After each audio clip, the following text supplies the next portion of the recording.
The power of God will always go in the direction of the purpose of God. To always go in the direction of the will of God. Are you standing in the center of God's will for your life? Then the power of God will flow in your direction. Anything that rises up to stop you from accomplishing that which God has ordained you to accomplish, it will meet with the cutting edge of the power of God. Yes. Yes. Do you know what? When you begin to preach the kingdom, you will find that a lot of people that are in ministry for money, that are trying to manipulate people, you will find that your ministry will begin to take them off the stage. Not because you want to take them off the stage, it's just that you preach, you are loyal to Jesus. Do you understand what I'm talking about? You are not looking for trouble. Right?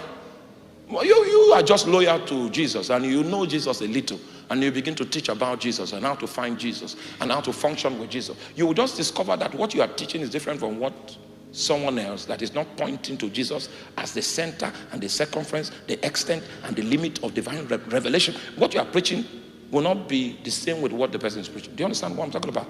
And anytime people come into Christ, into that environment, into that administration, under the influence of that government, anytime people find that place, their center of gravity is located, and God brings ventilation upon their heart. There is a deep sense of fulfillment that nothing else on the face of the earth can give. And if you have drank of that water of refreshing, and someone gives you stale water, bad water, fake water, you are not likely to continue drinking that, because you have tasted of the original. You will not dwell with the counterfeit. So I have seen opposition. Once upon a time, witches wrote us a letter and said, you've been disgracing our people, casting out demons, you have depleted our numbers, and now you want to do a crusade, an open air meeting. All right, we're going to meet on the crusade ground. I received that challenge. And in fact, when we got the challenge, some of the ministers for the crusade, they eloped.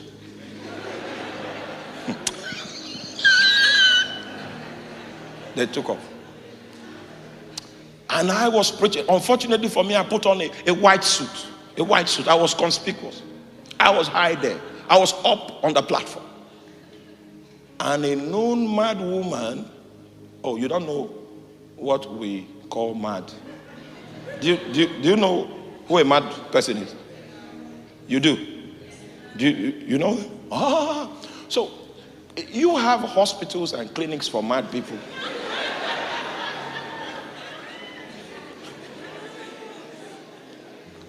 Now, endeavor to come to Nigeria. Make sure you.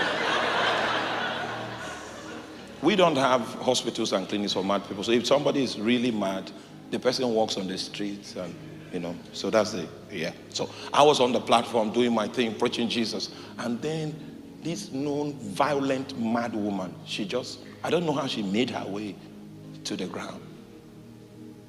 And when the ushers saw her, they eloped, because she's huge and violent. May the Lord give you understanding. May the Lord give you. Now, so she made her way, and then since I was wearing white, I was very visible. She made her way to the pulpit area. The protocol people, I just realized they were nowhere to be found, and I was alone there. Amen. And the only person that was bold was the cameraman. He wanted to film it.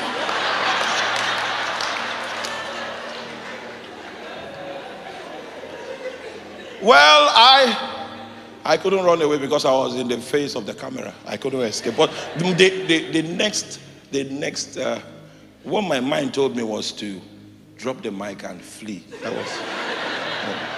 I said, okay, how will he appear in the camera? While I was still thinking about what to do, I heard, pop! That means she has given me the first blow, Do you know those cartoon that people see stars, it's real, it's aspiration.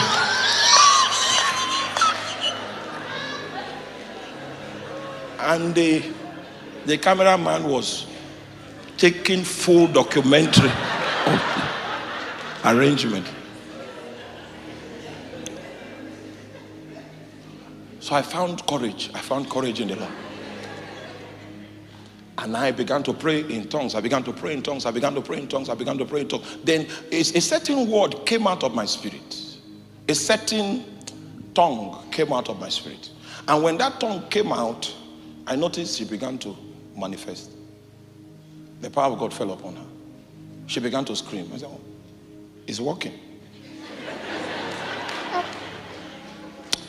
Then I converted the tongues and spoke in capital letters.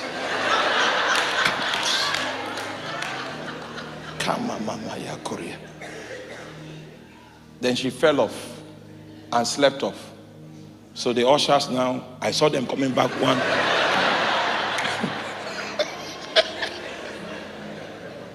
The protocol people came alive and there were. At the end of the meeting, we went to check her. She was still unconscious. She woke up after like 1 hour in her right mind. She wasn't mad anymore.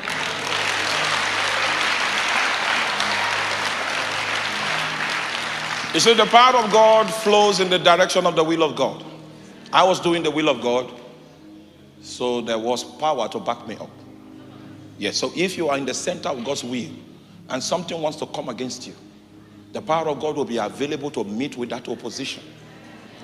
The Bible speaks about the exceeding greatness. The word, oh my God, the word exceeding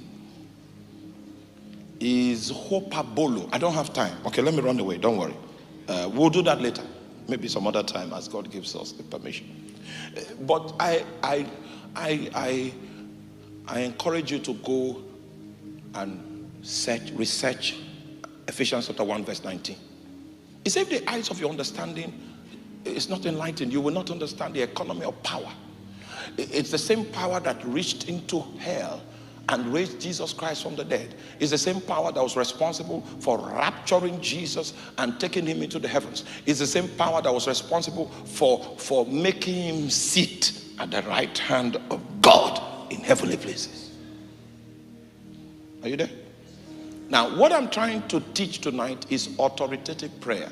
Whereas normal prayer is from earth to heaven. Are you there? Authoritative prayer is from heaven to earth.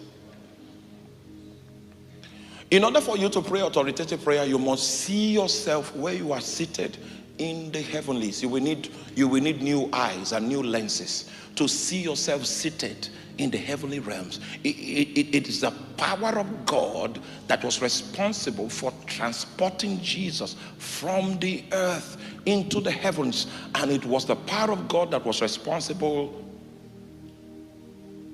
in placing him on that administrative position where he sits today in the capacity of the Christ. Are you with me? Are you there? Then that is the next chapter, which is chapter 2, now reveals that God showed his mercy to us even when we were dead in trespasses, and then he raised us, that same power, and transported us into the heavens. And today we are seated with Christ in the heavenly places, the same position, far above principalities and powers. So the place of our reality is heaven. Now, when we train people for the deliverance ministry, this is how one of the lessons we teach them about authority, the exercise of authority. And those of us that, there is a lot of witchcraft in your city, this Manchester. But many of you are not aware of it because it's hidden most of the time. It's not yet very visible. But there's a lot of it taking place. And I speak as a watchman, a simple watchman that has a gift from God to discern territory.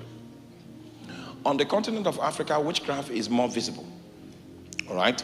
And because witchcraft is more visible, you are going to encounter it very easily as you march towards the journey of actualization. Are you there? So we teach people how to operate in the deliverance ministry. And part of what we teach is that the person that is held up under the influence of the power of darkness has a reality. Just like your own reality is domiciled in the heavenlies. Are you with me? You're not with me. Your reality, you are in Manchester, but your reality is domiciled in the heavenlies, far above principalities and powers. That's where your reality is. And it will interest you to know that the extent of authority you can exercise is dependent on the height in the heavens from whence you operate. So if you are higher in the heavens than principalities and powers, it is expected that your authority will have the same signature. Okay? Now, part of the evidence to show that your authority is recognized is that you can speak into the reality that has bound the person. And that reality will recognize your authority, that it is from. So if for any reason your authority is not recognized, it is not because your reality changed. It's because you violated that reality in your daily conduct. And that's why the demonic realm doesn't seem to recognize what you have as authority. You can give a command, but it will not come to pass.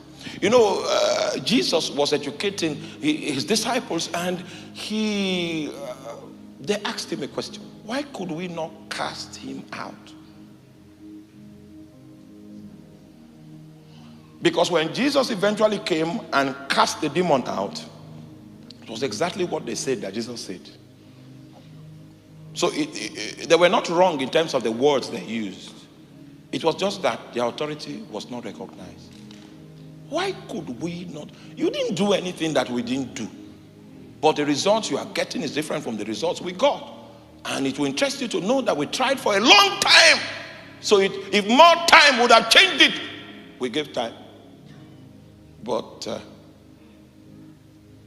it's obvious we didn't need more time. Because our attempts translated to weariness of the flesh. And when you came, you didn't sweat. You just said, be gone. So why could we not what? Jesus was operating from somewhere. And his earth work, his conduct, his manner of life was consistent with his reality. So I need to explain something quickly. That your nationality, please help me preach to your neighbor, your nationality, your reality is in heaven. You are on earth as an ambassador. Exactly. Now, so in exercising your authority or in engaging authoritative prayer, and the reason for authoritative prayer is to put the devil in check, just in case he has trespassed. You know law enforcement agents, police, and someone breaks the law, then you will not even know that. I was just strolling around in Manchester today. I didn't know that. I didn't see any policeman. So I now told my friend, hey, you guys don't have police. He said, do anything here and you try anything here and nobody will ask questions. You will end up in a terrible place.